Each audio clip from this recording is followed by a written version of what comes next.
ఓట్లంటే నేతలకు పానం. పొద్దుగాలనే లేస్తారు, ఊరు వాడ తిరుగుతారు, ఓట్లేమని అడుగుతారు. ఓటర్లతోటే తింటారు, ఓటర్లతోటే ఉంటారు. ఓట్లలినాక కూడా గట్లనే ఉంటాయి. ఎంత బాగుండో. నీకేం తెలుసు లీడర్ల కష్టాలు? 5 ఏళ్లకు సరిపడా కష్టం ప్రచారంలోనే చేస్తారు. ఇంకా ఓట్లెళ్ళినాక కూడా తిరగమంటున్నావు వాళ్ళను? పాపం. అయ్యో, అంతగానం కష్టం ఏం చేస్తున్నారమ్మా? ప్రచారానికి పోయిన కాడ ఊకేనా నిలబడితే వెళ్తుందా?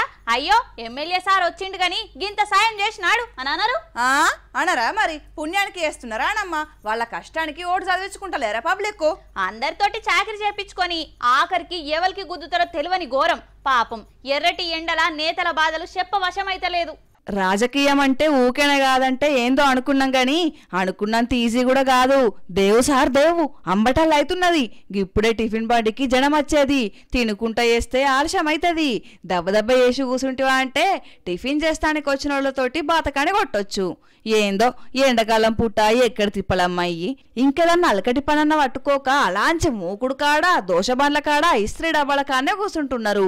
ఇంట్లోనడన్నా వంటిల్లు ముఖమన్న యూషుర్రో లేదో గాని ప్రచారంలో మాత్రం ఇంటడు పని చేసి పెడుతున్నారు. వీళ్ళింత పనిమంతులన్న సంగతి వాళ్ళ ఇంట్లో కూడా టీవీలో చూసే తెలుసుకుంటారు కావచ్చు.